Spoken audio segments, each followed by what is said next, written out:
Hello, what? I'm here to do an interview. I should probably put my hand down. Hello. Oh my gosh, I wasn't even looking. Hello, I'm Hannah Lee, author of My Hair, and welcome to my interview.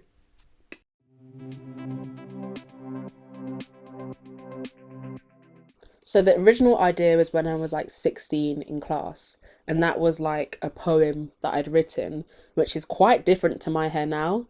So then from that original idea, I had to make that a picture book, and I made it a picture book because of my nephew and my niece being born. So I was like, oh, this could actually be a picture book. And so my journey was really just taking something that had already had another life and just making it into a different life for a different audience.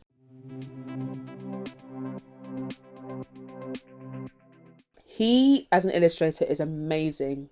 So he already has all these fabulous ideas in his head. So it's right, really easy to just let him do what he needs to do. At the same time, I would just send him pictures and just be like, oh, I was thinking about like certain things. And he'd be like, oh, I'll just take that on board. And then he'll just like incorporate it into the illustrations. So I would send him pictures of people that I had in mind, different stuff like mood boards.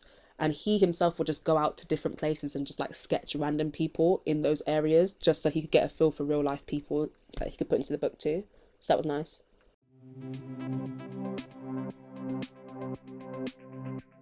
Yes. So they mentioned an idea about it and they were like, oh, what do you think? Is it a yes or no? I was like, yes.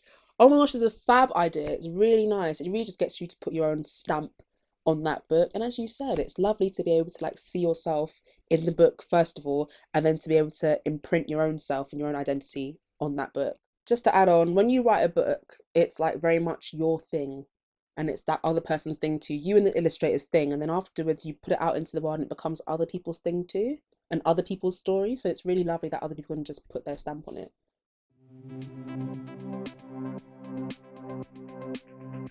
It's really fun. There's not a limitation.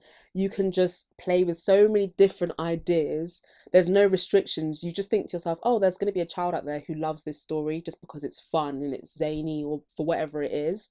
So children are really empathetic and it's nice thinking like a child again, going back to that place where your imagination is limitless and you don't have any bounds on you or any restrictions.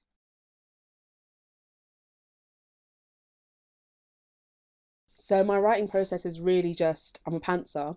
So the idea just comes to me and I have to immediately write. So what I tend to do is like vomit drafts, which is just like everything at once, like like as the idea comes, I just write it down and then I have to edit. So what it will be is literally that the idea comes, I walk around a lot when I'm writing. I tend to like stand up because I like to feel the energy in my body literally as I'm writing. I like to read aloud as well, just to see how things sound, just to see if things match.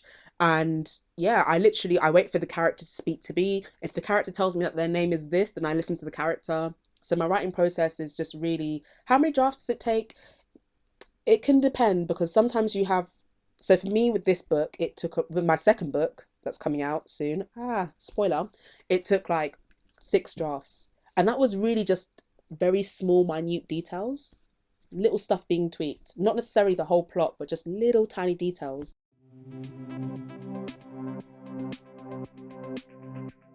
So I tend to have the rough draft first, and then I might show it to friends and family. The editor might see the rough draft too, just to see where I'm at, right? So I might have the rough draft and I do a little bit of editing, like, this sounds better here, that sounds better there. Okay, it's enough to send to an editor. I send it to my editor, and she'll be like, have you thought about adding this word, adding this, adding that?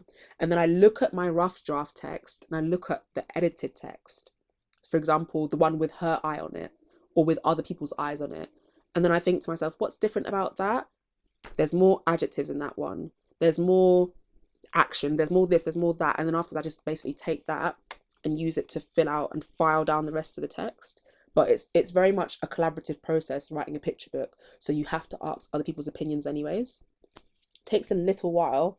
It's different for every person, but for My Hair, the text was, it went from a poem to like a picture book, and that took around a couple months, maybe 6 months, just to have that story and then refine it and then just buff it down a bit.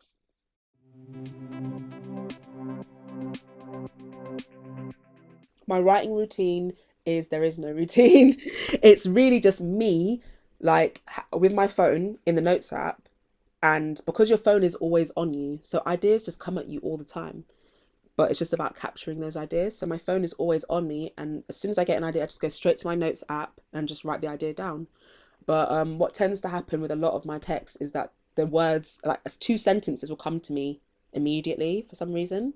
So, for example, my newest book that's going to come out soon, the princes clapped at what they saw. They were in the Shiloh can rap. They were in awe, right? That sentence just came, and then I was like, oh, I can build a story off this. And then the story builds itself off that. But sometimes I start at the end of the story. The story's done. I know the last two lines already, and I just need to go back and write the beginning. Sometimes I have the first two lines. Sometimes I have the middle lines. So it really just depends.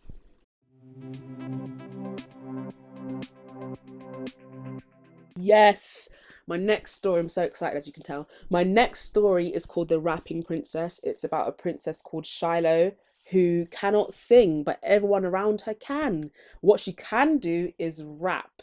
So she now has to decide, do I try and force this singing career? Not going to be the next Mariah Carey, but should I force it?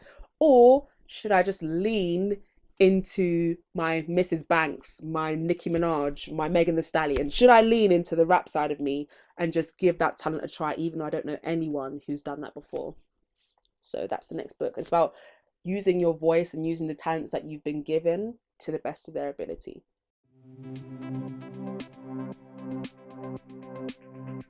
Keep writing.